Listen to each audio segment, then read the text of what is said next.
My relationship with my dad is missing some pieces.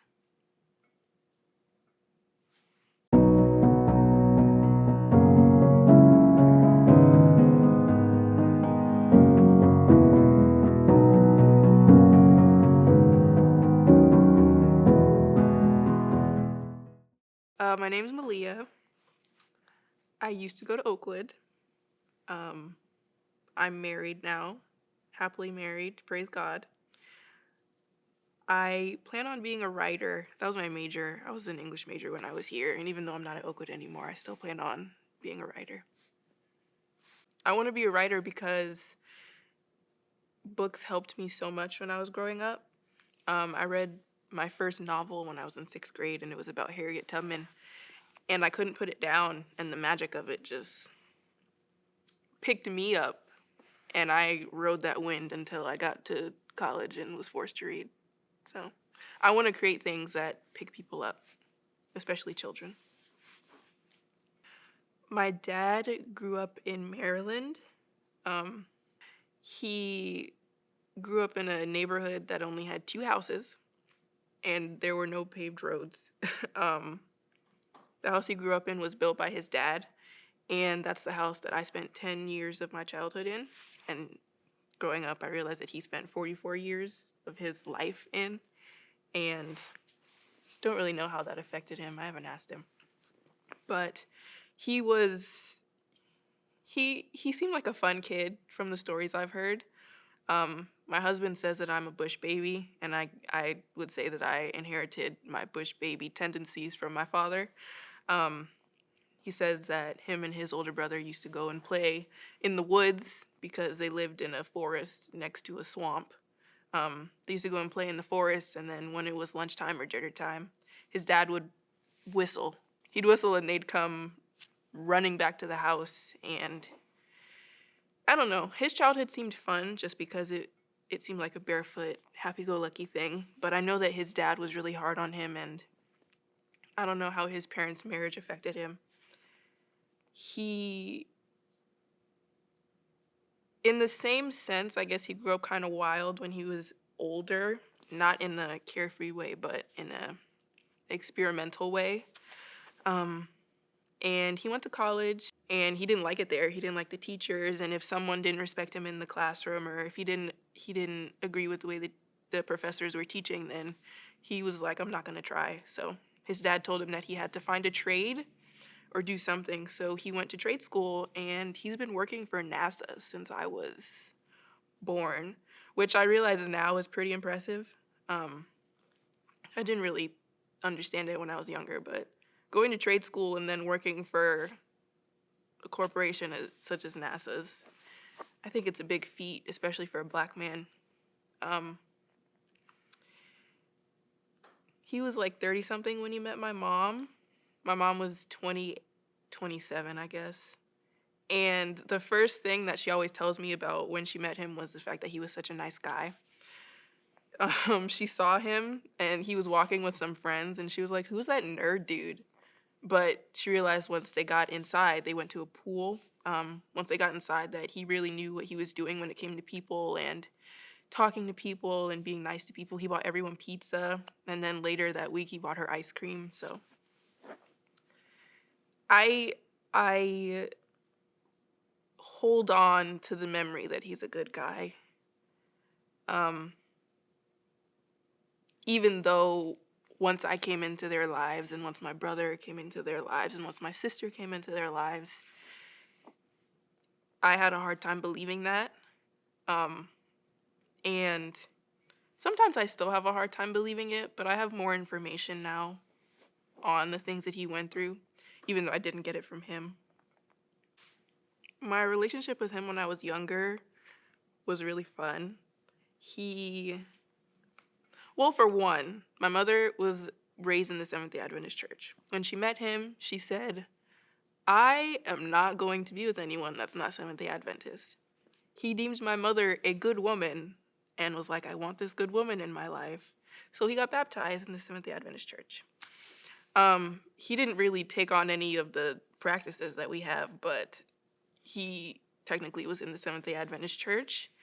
And some Saturdays, he would convince my mom not to go to church, and we would go on adventures. We'd go to another city or to a beach somewhere to go find food that we never had before, and I would really enjoy it. It was really fun. It allowed me to just it gave me a space to be myself outside of my home with my family, and it really grew my personality in a certain sense growing up.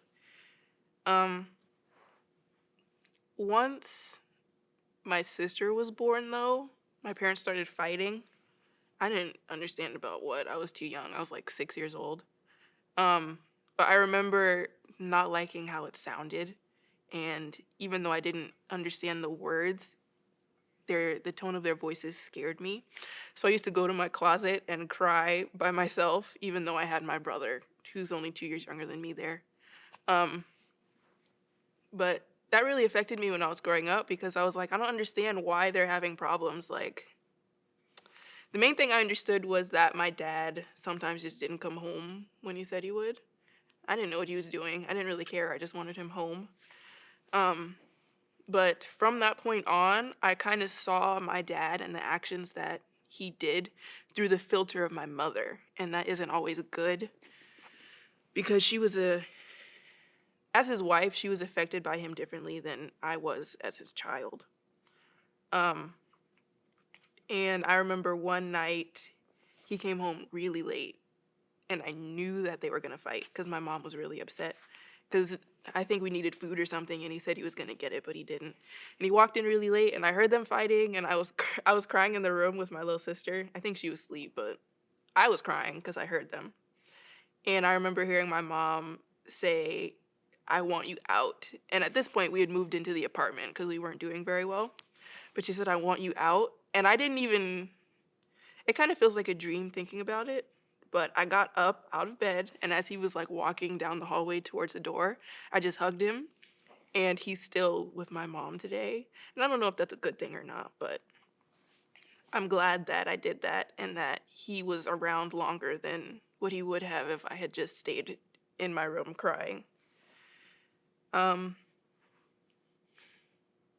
After that, though, nothing really changed. You know, he'd still take us out and he'd still provide when it came to a place to stay and nice things for us every once in a while. Um,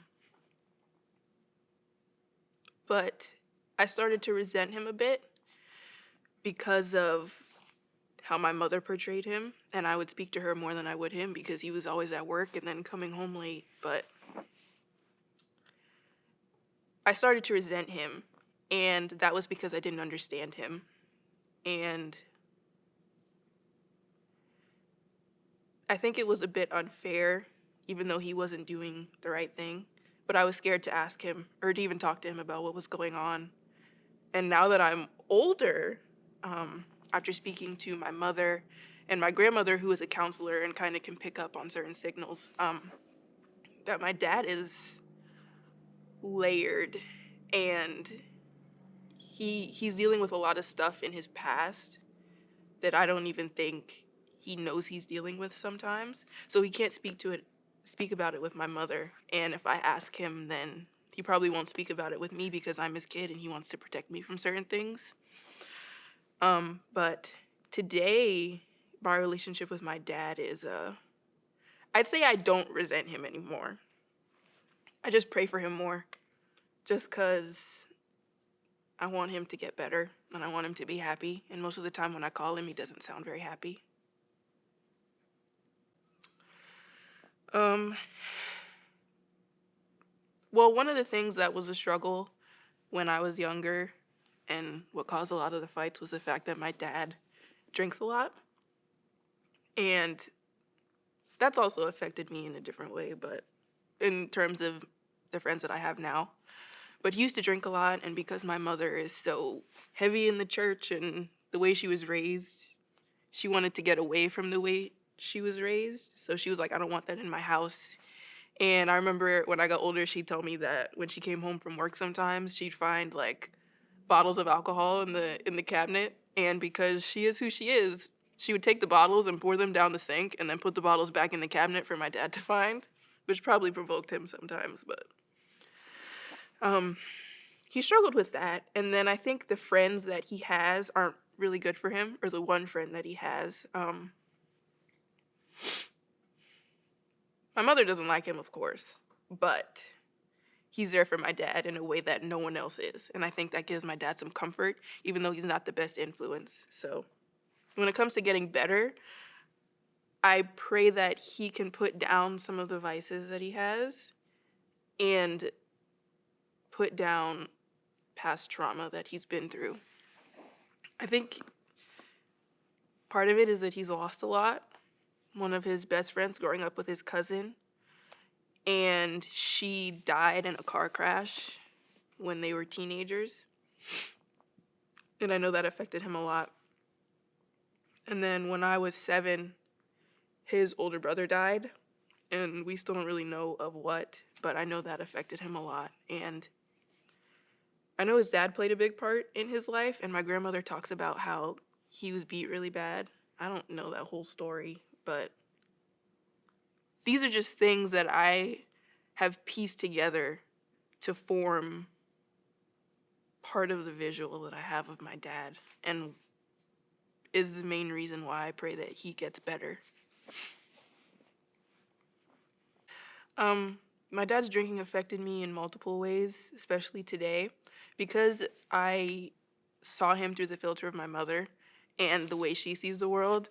I was dead set on believing that alcohol in total, like as a thing, was bad, and anyone that did it was bad, because that's the only way I could see my dad in terms of drinking. So I didn't really know how to handle it when I came to college. I was around people that drank alcohol.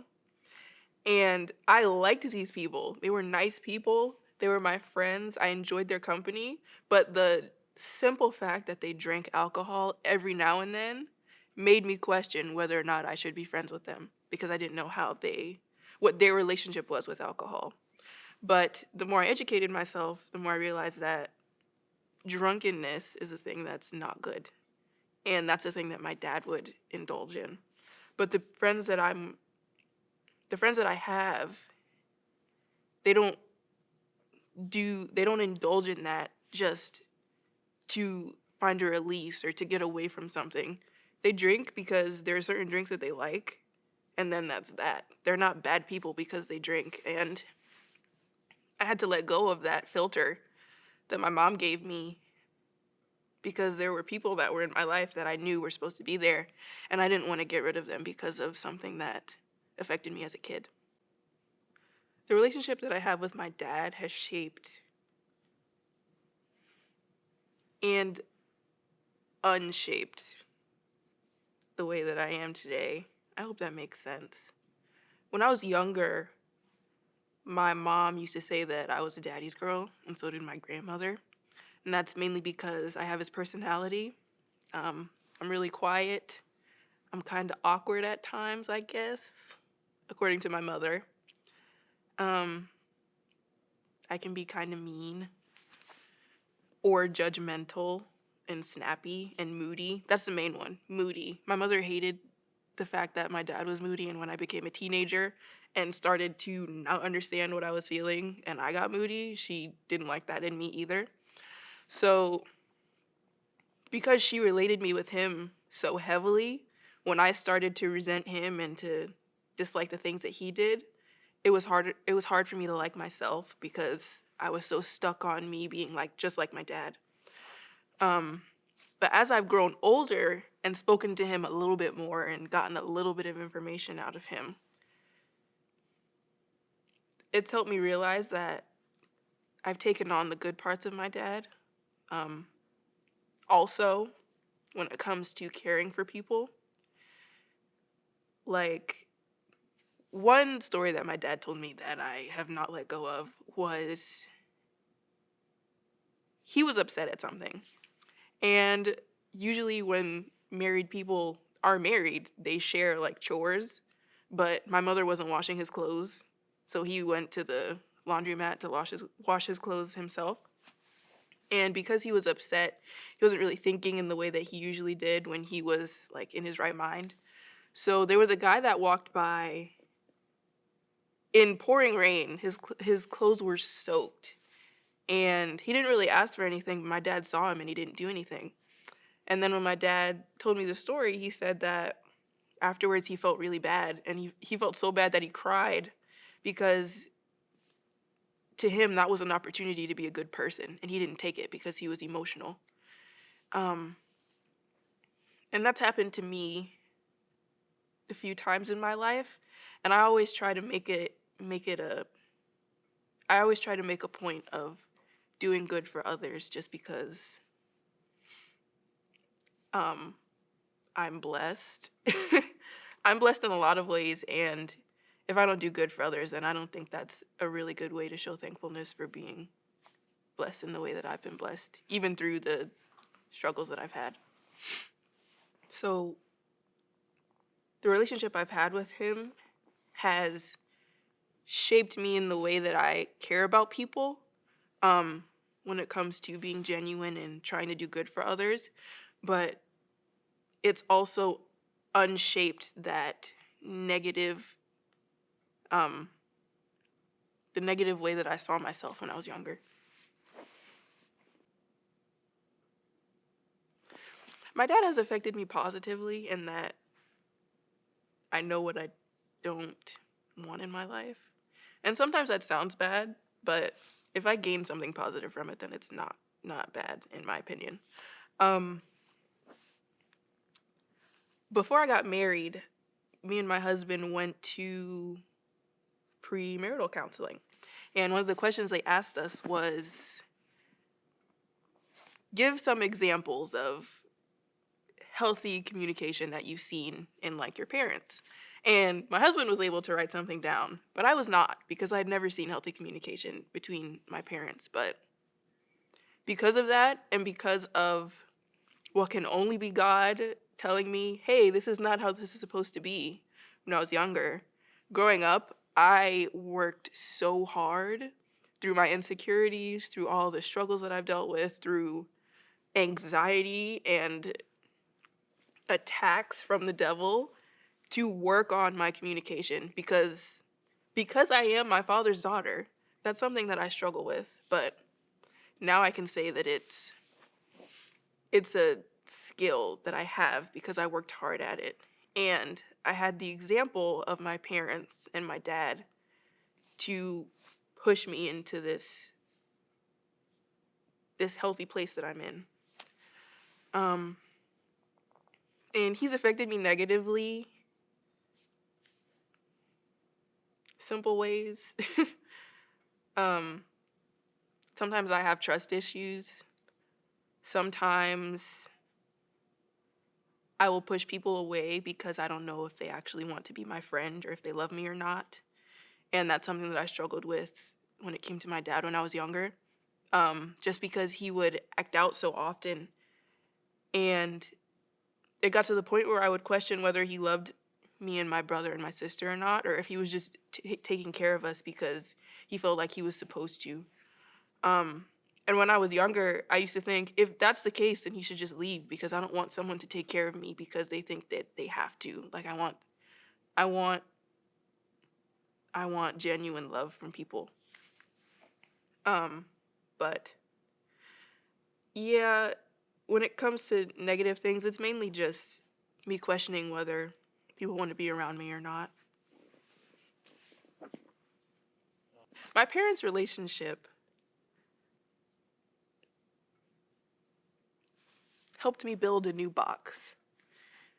This is my parents' relationship in all their miscommunication and sadness and anger. And with each argument that I heard, I believe that I built a brick of the opposite material, and I built a whole new box for the relationship that I have now. And it has a whole new glue. We decorated it differently. There's a lot more love there than I've ever seen with my parents.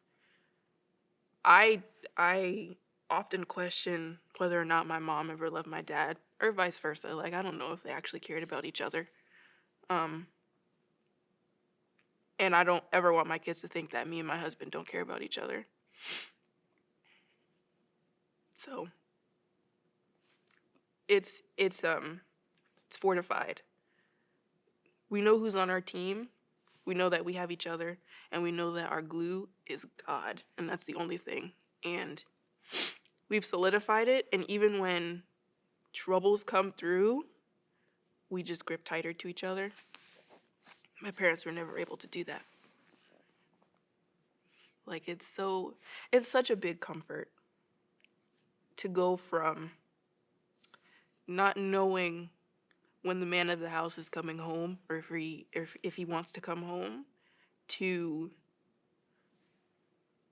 knowing that my man wants to come home. He wants to be with his family. He wants to just hang out with me, even though I'm moody. Um, it's a real big blessing, and it doesn't really make me dislike my dad more. Um, After going to counseling with my husband, I realized that I should not be the way that I am. I should be more broken. I shouldn't have ever been able to communicate in the way that I can now. I should be more closed off. I should be scared of men. Like, I should be scared of men. But I am not. I'm willing to learn how to communicate. I'm willing to learn new people. I was willing to give a man a chance that I had already been through so many things with. And God told me that he was supposed to be my husband. And I didn't doubt it. And I didn't make what I had gone through when I was younger stifle the blessing that was coming for me in the long run. I just want to hear a little bit like how it's evolving, like the current state of like what it is now. The relationship I have with my dad? Mm-hmm. Okay.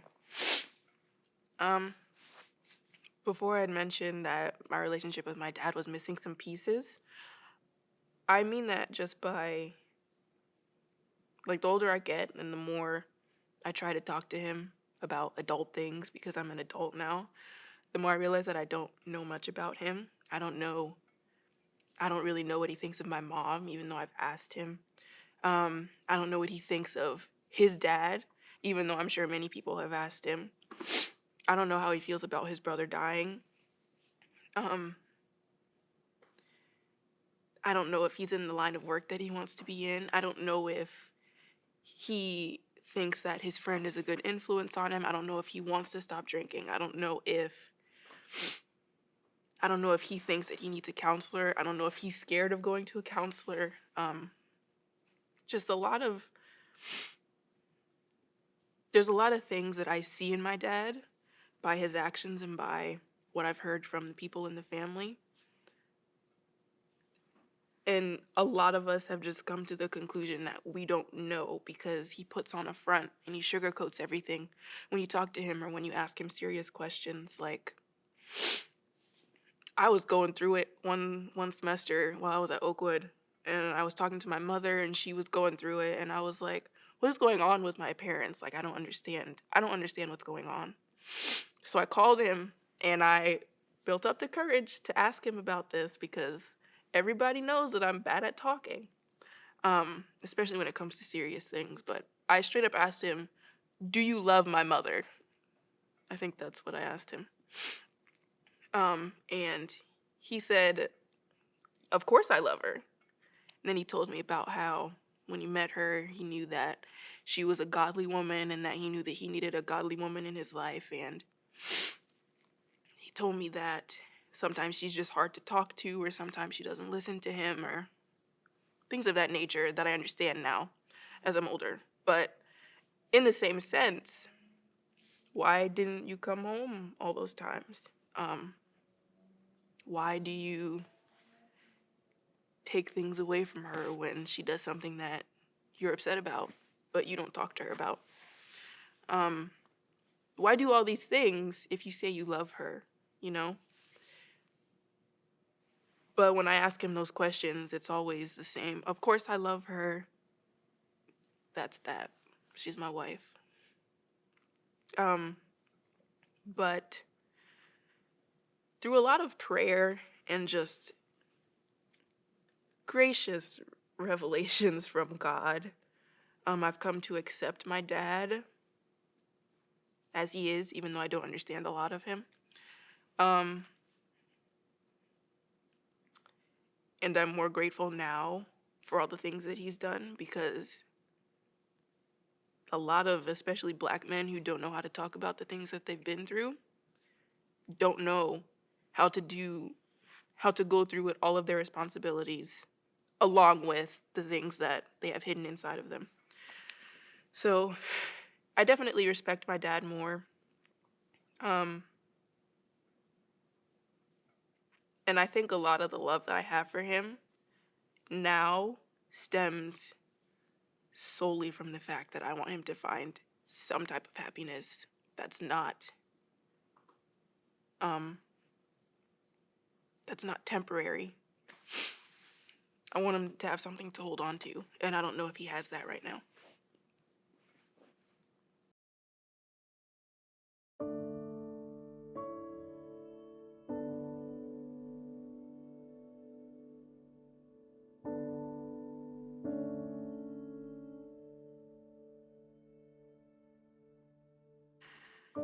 Dear Dad, I miss you a lot. I wish I missed you when I was home, though. Um, I wish you'd tell me more, but I understand. And I hope that whatever happens in the future, that you're happy. And yeah, I love you.